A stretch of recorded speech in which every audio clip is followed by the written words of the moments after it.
everybody, it's Marquette Redham with Homesville Real Estate. Paul and I are in the middle of flipping a house over in the Balcones neighborhood of Austin. And I thought it'd be a good chance to tell you several of the things that we look for when we're deciding whether or not a flip is a good idea for us. Because we look at those as investment opportunities and wealth building opportunities. And so it's got to make sense.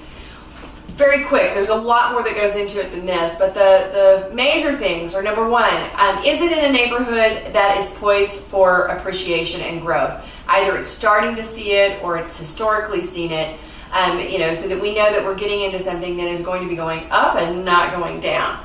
Second thing we look at is this a property other people might overlook? And that can show up in a lot of different ways. Maybe it's really outdated and needs updating.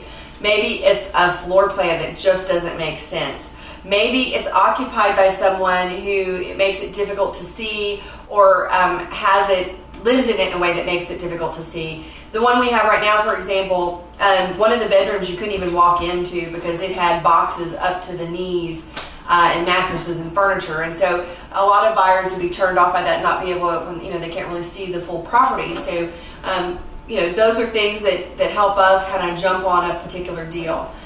Also, is there something we can really do to improve the property? That's another thing that we look at. We're not into putting lipstick on a pig. A lot of remodelers will come in and throw on, topical stuff like paint and new countertops and call it a day.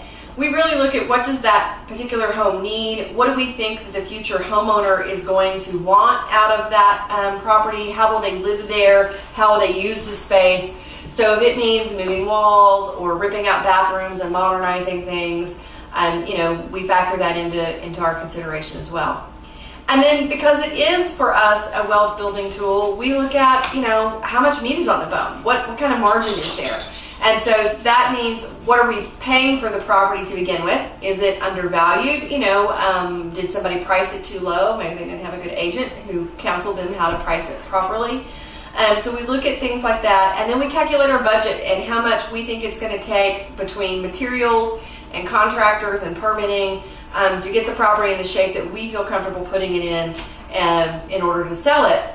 And then it's a matter of what's the difference, where do we think we can sell it at? We're sort of anticipating the market in a fixed up world, when it's done, what can we sell it for? And is there enough difference between what we're paying for it, what we're investing in it, and what we can sell it for it to make sense? And part of that equation is our time.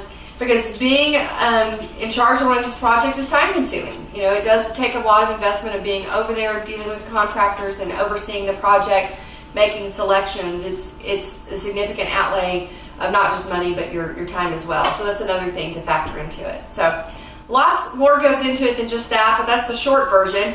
And if you want to visit with us about that, hit us up on Facebook at Homesville Real Estate, or on our website at homesville.com, or follow us along on Instagram at Homesville Real Estate, because we're always posting stuff like this. So hope to talk to you soon, and good luck out there.